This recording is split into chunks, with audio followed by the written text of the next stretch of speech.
Halo sahabat pecinta catur, selamat datang kembali di Catur Talk Indonesia. Bagaimana kabar kita semuanya? Semoga kita sehat selalu dan rezeki kita dilancarkan, amin.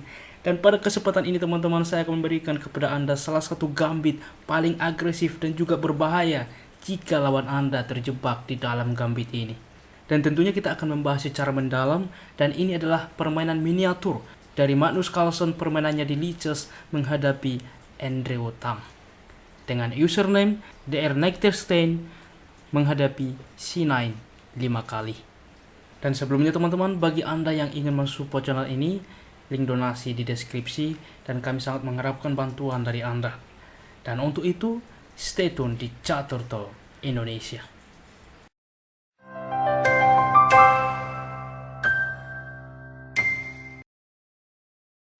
Gambit ini dimulai dengan E4, E5, seperti biasa kuda ke F3, kuda ke C6, dan D4. Kita mengarah kepada Scott Gambit. Memang cukup banyak variasi yang bisa mengarah kepada gambit ini. Kita akan lihat. Di sini pion memukul pion, gajah ke C4, kuda ke F6, di sini kita rokade, dan kuda memukul pion pusat. Inilah cikal bakal kita untuk melakukan gambit ini, di mana kuda ke C3 teman-teman. Lihat, inilah yang akan kita lakukan, mengorbankan kuda. Oke? Dan di sini kita akan membahas secara mendalam variasi yang terjadi pada gambit ini. Di sini tentunya 99% lawan kita pasti pion memukul kuda. Maka di sini kita mempunyai balasan yang cukup baik, gajah memukul pion skak. Sekarang yang jadi pertanyaan, apa yang harus dilakukan oleh hitam? Di sini tentunya menerima gajah, maka menteri ke D5 skak, waktu yang sama mengancam kuda. Dan saat Magnus Carlsen menghadapi Andre Tang, di sini hitam memainkan dengan raja ke E8. Dan kita akan mencoba membahas satu persatu. Bagaimana jika raja ke E7 saat ini? Maka kita mempunyai dua opsi, tapi saran saya ialah dengan benteng ke E1. Sebelumnya, kita juga bisa dengan menteri memukul kuda skak. Oke? Raja ke F7, kuda ke G5 skak. Lihat teman-teman. Raja ke G8, maka di sini menteri ke D5 skak mat. Oke? Dan jika di dalam posisi seperti ini raja ke F6, maka dapat dilanjutkan dengan menteri ke F4 skak. Raja ke G6, menteri ke F7 skak. Raja ke H6, di sini G4 ancaman skak mat. G6, kuda ke E6 open skak. Menteri menutup, maka gajah memukul menteri, dan ini skak mat. Luar biasa kombinasi yang akan terjadi teman-teman. Dan kita kembali ke opsi yang kedua, di mana hitam memainkan dengan raja ke E8. Di sini dapat dilanjutkan dengan benteng ke E1. Gajah ke E7, maka benteng memukul kuda, di mana juga langsung mengepin gajah. Di E6 dimainkan mengaktifkan gajah ke depan, gajah ke G5. Di sini ada dua opsi. Yang pertama, jika benteng ke F8 dan ini yang dimainkan hitam, maka benteng ke E1. Pion memukul pion promosi ke depan. Di sini Magnus Carlsen punya taktik, yaitu dengan menteri memukul kuda skak. Mengorbankan menteri, pion menerima, benteng memukul gajah skak. Menteri memukul tentunya terpaksa, maka benteng memukul menteri skak. Raja ke D8, benteng memukul pion open skak. Dan ini terjadi langkah bolak-balik dan terjadi draw teman-teman. Dan ini yang terjadi. Dan coba kita lihat opsi yang kedua. Apabila teman Anda di dalam posisi seperti ini, kita kembali memainkan tidak dengan benteng berpindah, tetapi dengan raja ke F8.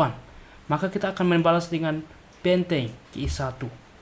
Dan apabila lagi-lagi di dalam posisi ini pion langsung memukul pion, maka jelas kita punya langkah spektakuler benteng ke F4 skak, gajah menutup dan mengorbankan benteng memukul gajah skak.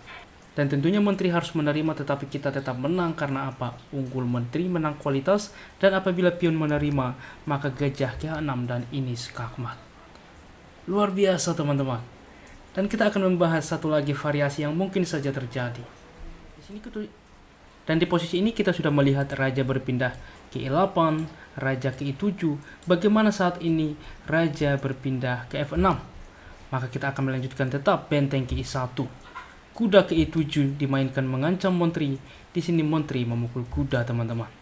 Di E6 mengaktifkan gajah ke depan, menteri ke F4 skak.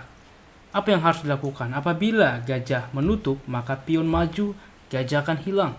Dan apabila di dalam posisi seperti ini, raja ke G6, maka kita punya langkah kuda ke H4 skak. Raja berpindah ke H5 dan menteri ke G5. Dan ini pun skakmat. Bagaimana teman-teman? Dan perlu diketahui cukup banyak untuk menuju Nark-Manson Gambit ini. Dan kita kembali.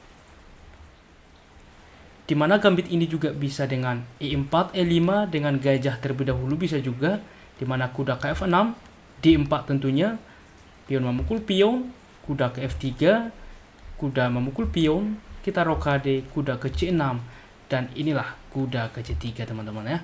Yang intinya ialah dengan kuda ke C3 dan ini dinamakan dengan Nark-Manson Gambit. Dan tentunya yang sangat sering terjadi pion langsung menerima. Tetapi yang jadi pertanyaan bagaimana jika kuda bang? Maka kita dapat membalas dengan pion simple menerima. Dan apabila pion memukul kembali, maka kuda ke G5 teman-teman. Lihat, mengancam pion lemah F7. D5 dimainkan, dimakan saja oleh gajah. Gajah ke E6, maka kuda memukul gajah. Pion memukul, maka menteri ke H5 skak. Pion menutup, gajah memukul kuda skak. Pion menerima, maka menteri ke E5. Waktu yang sama mengancam benteng juga mengancam pion. Apabila benteng berpindah, menteri memukul pion skak.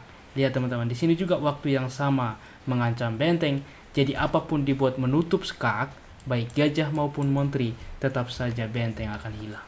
Dan di sini pun jelas putih sangat unggul. Oke teman-teman, dimana kita sudah melihat bahwa inilah kondisi dari Nark-Manson, dimana setelah posisi ini kita tidak memukul pion tetapi kita mengorbankan kuda ke C3. Dan ini dinamakan dengan Nark-Manson Gambit, salah satu gambit paling agresif dan juga berbahaya di dalam catur. Silahkan Anda coba di dalam permainan Anda dan komen di kolom komentar bagaimana hasilnya atau prakteknya saat menghadapi lawan Anda. Dan seperti biasa, di akhir permainan kita masuk ke sesi puzzle. Tentunya sebelum kita masuk ke puzzle selanjutnya, kita akan membahas puzzle sebelumnya, di mana putih melangkah memaksa stalemate. Dan betul jawabannya ialah dengan gajah ke A7 skak teman-teman. Apabila raja berpindah, jelas pion ini akan hilang. Tetapi sebelum ini saya akan tunjukkan kepada Anda, apabila ada yang menjawab dengan benteng ke E6 skak, maka gampang saja raja ke B7. Benteng ke E7 skak tentunya tidak memukul gajah karena masih ada tempo skak, yaitu dengan raja ke A8. Apa yang harus dilakukan? Benteng ke F7, maka gajah ke G8, dimana di sini langsung mengepin benteng pion promosi. Oke, untuk itulah kunci jawabannya ialah dengan gajah ke A7 skak. Raja menerima tentunya benteng ke E7 skak. Raja ke B6, maka benteng ke F7.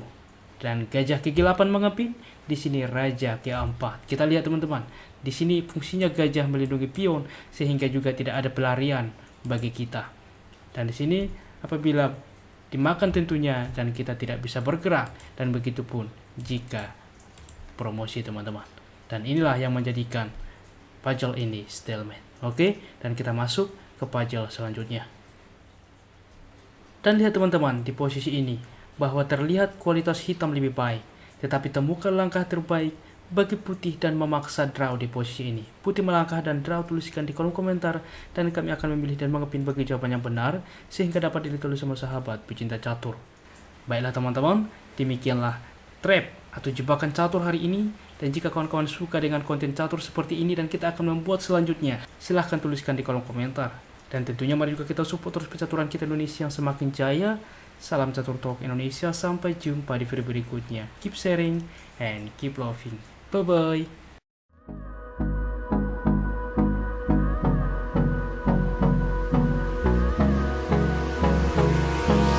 Hold me close till I get up.